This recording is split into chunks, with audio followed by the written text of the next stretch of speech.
O dia de hoje começa movimentado no Palácio da Alvorada. O presidente Jair Bolsonaro se reúne agora cedo com os líderes do Judiciário e do Legislativo, além de ministros da equipe de governo. Vamos falar ao vivo com o repórter Glauco de Queiroz, que está lá na porta da Alvorada.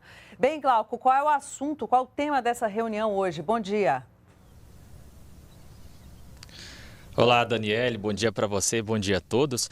Olha, o objetivo desse encontro, que será fechado à imprensa, é fortalecer o ambiente de união nacional para prevenção e combate à Covid-19, além de servir de espaço para discussão de ações institucionais conjuntas. Participarão da reunião com o presidente Bolsonaro, o vice-presidente Hamilton Mourão, o presidente do Senado, Rodrigo Pacheco, da Câmara, Arthur Lira, e também o presidente do Supremo Tribunal Federal, Luiz Fux. Também estão previstas as presenças dos ministros da Justiça e Segurança Pública, da Defesa, da Saúde, da Secretaria de Governo, da Segurança Institucional e da Advocacia Geral da União, além de governadores de 5 regiões do país e do general Eduardo Pazuello. Ontem, em pronunciamento, o presidente Bolsonaro disse que em nenhum momento o governo deixou de tomar as medidas importantes contra o coronavírus e para evitar o caos na economia. Ele se solidarizou com as famílias pelas perdas e afirmou ainda que até o final do ano o Brasil terá alcançado 500 milhões de doses para vacinar toda a população. Vamos ouvir. Hoje somos o 5º país que mais vacinou no mundo. Temos mais de 14 milhões de vacinados e mais de 32 milhões de doses de vacina distribuídas para todos os estados da federação, graças às ações que tomamos logo no início da pandemia. Em julho de 2020, assinamos um acordo com a Universidade Oxford para a produção, na Fiocruz, de 100 milhões de doses da vacina AstraZeneca e liberamos, em agosto, 1 bilhão e 900 milhões de reais. Em setembro de 2020, assinamos outro acordo com o consórcio Covax Facility para a produção de 42 milhões de doses. O primeiro lote chegou no domingo passado e já foi distribuído para os estados. Em dezembro, liberamos mais 20 bilhões de reais, o que possibilitou a aquisição da Coronavac, através do acordo com o Instituto Butantan.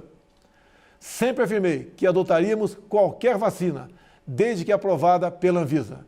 E assim foi feito. E o médico cardiologista Marcelo Queiroga é o novo ministro da Saúde. Ele assume a pasta no lugar do general Eduardo Pazuello. A posse foi publicada em edição extra do Diário Oficial da União desta terça-feira. Na semana passada, Queiroga participou, ao lado de Eduardo Pazuello, da cerimônia de entrega do primeiro lote de vacinas contra a Covid-19 produzidas pela Fiocruz.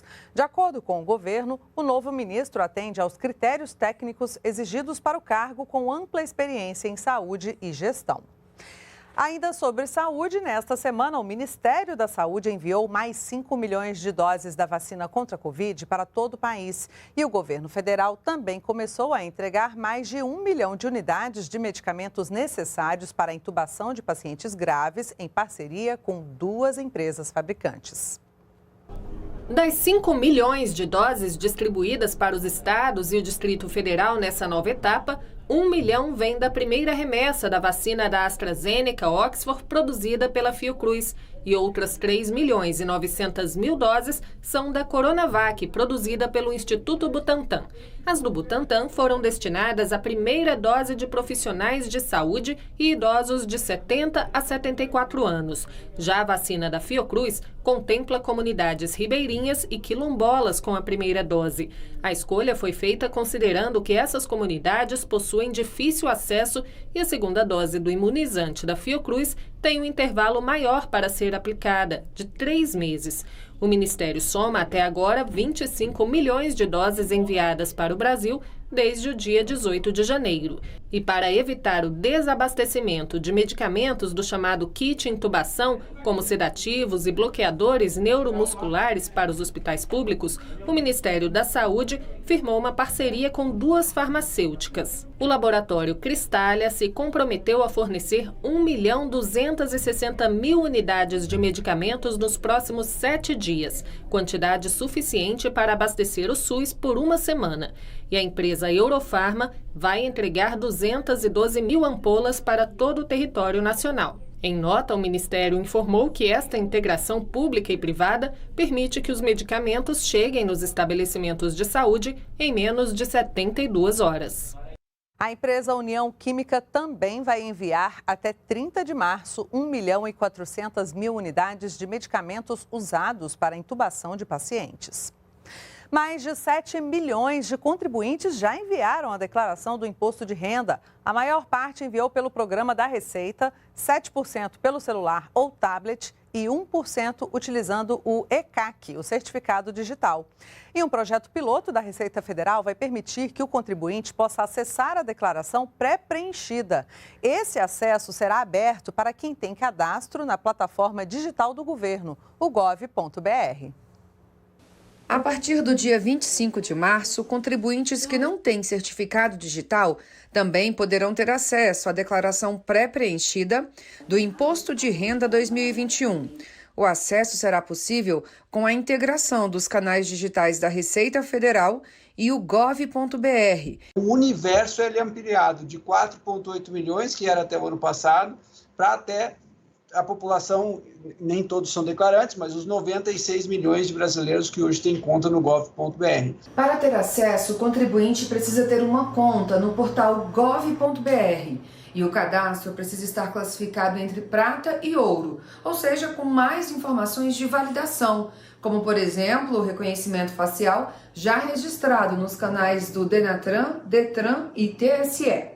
A declaração já preenchida traz dados já registrados pelo fisco e vai evitar erros de informação e que o contribuinte caia na malha fina. A pré-preenchida ela vai permitir isso, um melhor preenchimento da declaração, um envio mais rápido do preenchimento e um envio mais rápido e menor problemas de pendências nessa declaração.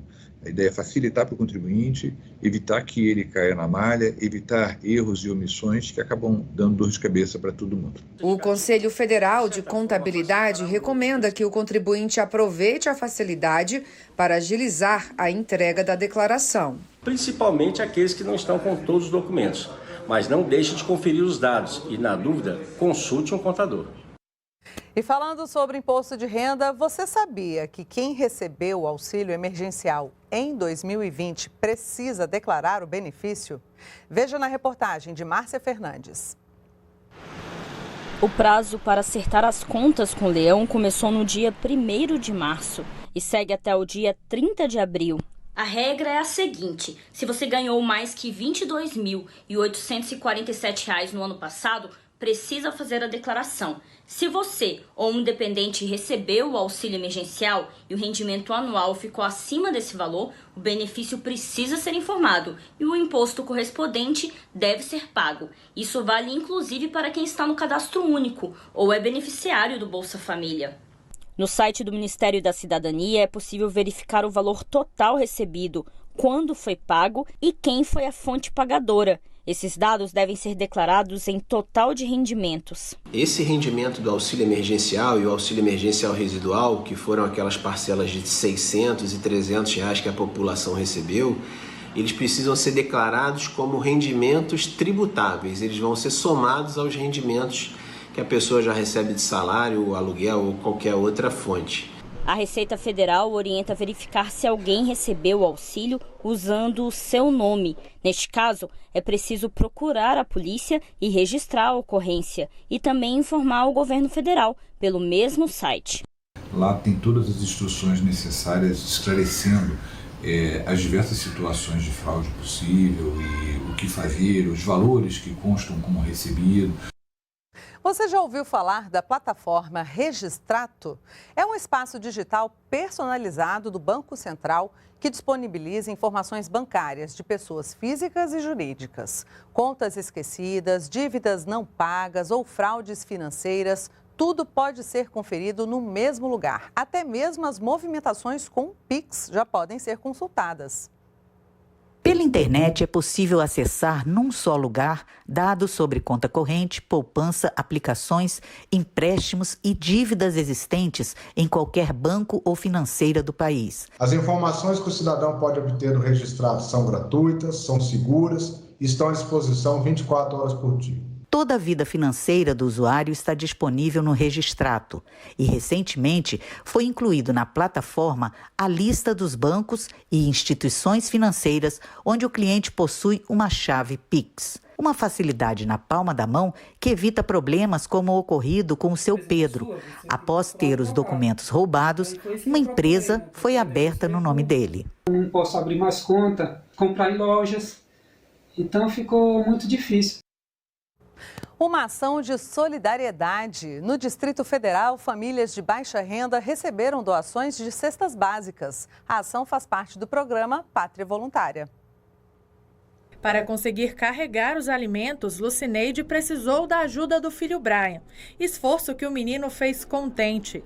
Ela está desempregada e depende de doações para garantir a sobrevivência de sua família. Tive paralisia infantil nas pernas. Atualmente estou desempregada. São 3 pessoas em casa, né? E está sendo muito difícil. Assim como Lucineide, outras 5 famílias do Distrito Federal foram escolhidas para uma entrega simbólica de cestas básicas do programa Pátria Voluntária. A ação contou com a presença da presidente do programa e primeira-dama, Michele Bolsonaro, além da presidente do Instituto Viver Brasil.